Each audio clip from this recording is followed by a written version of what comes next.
आज আমি তোমাদের সাথে শেয়ার করব আলু কচু পটল দিয়ে মুগ ডালের রেসিপি। তোমরা অনেক রকম ভাবে মুগ ডাল রান্না করে খেয়েছো, কিন্তু আজকের রেসিপিটি একেবারেই নতুনত্ব। ভাত দিয়ে খেতে অসাধারণ লাগে এই ডালটি। আর রান্নাটা এতটাই সহজ আর এতটাই কম উপকরণে হয়ে যায় যে কেউ তোমরা ঝটপট করে বানিয়ে নিতে পারবে। তো দেখো ভিডিওটা শুরু করা যাক। আজকে সম্পূর্ণ রান্নাটাই হবে প্রেশার কুকারে, তাই আমরা প্রেশার কুকারে চুলার উপর বসিয়ে দিয়েছি আর এর মধ্যে দিয়ে দিয়েছি সর্ষের তেল সামান্য পরিমাণে। এখন আমরা সর্ষের তেলের মধ্যে দিয়ে দিলাম দুটো তেজপাতা। তেজপাতাগুলোকে আমরা ছিঁড়ে ছিঁড়ে দিয়ে দিয়েছি। এখন আমরা তেজপাতার উপর দিয়ে দেব অল্প পরিমাণে জিরে আর দিয়ে দেব কয়েকটা কাঁচা লঙ্কা। কাঁচা লঙ্কাগুলোকে আমরা মাঝখান থেকে অল্প করে চিড়ে নিয়েছি। এখন আমরা এটাকে একটু নাড়াচাড়া করে এর মধ্যে দিয়ে দেবো ছোট ছোট করে কেটে রাখা সেই পটলগুলোকে। আবারও আমরা একটু ছন্নি দিয়ে নেড়ে নেব। বেশিরভাগ সময়ই আমাদেরকে ছন্নি দিয়ে নাড়তে হবে যাতে লেগে না যায়। আর এখন আমরা দিয়ে দেব সেই কেটে রাখা কচুগুলোকে। আমরা এখানে ছোট ছোট সাইজের কচুগুলো ব্যবহার করেছি, যাদের শুধু চোকাগুলোকে ছিলে নিয়েছি। আবারও আমরা একটু নাড়াচাড়া করে এখন এর মধ্যে দিয়ে দেব ছোট ছোট করে কেটে রাখা সেই আলুগুলোকে। আবার একটু নাড়বো। মনে রাখবে প্রত্যেকটা উপকরণ দেওয়ার পর একটু একটু করে ছুনিটাকে নাড়াতেই হবে যাতে লেগে না যায়।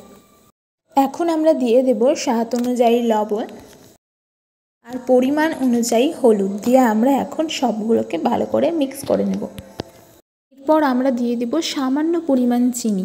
বেশি চিনি দিব না, মিষ্টি মিষ্টি হয়ে যাবে। আমরা একটু চিনি দিব আর দিয়ে দেব লঙ্কার গুঁড়ো পরিমাণ মতো। আমি এখানে 1 চামচেরও কম লঙ্কার গুঁড়ো দিয়েছি আর দিয়ে দিচ্ছি ধুয়ে রাখা সেই মুগ ডালগুলোকে। এখন আমরা এই মুগ ডালের সাথে সবজিগুলোকে খুব ভালো করে মিক্স করে নেব।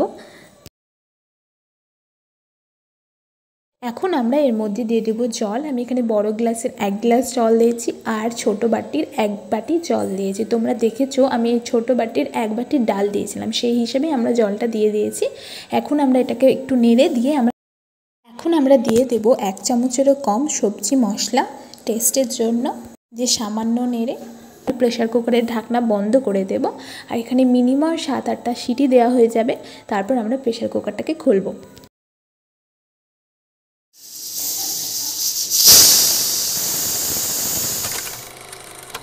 তো আমরা এখন প্রেশার কুকার খুলছি আর তোমরা দেখতেই পাচ্ছ ডালটা আমাদের কত সুন্দর সেদ্ধ হয়েছে।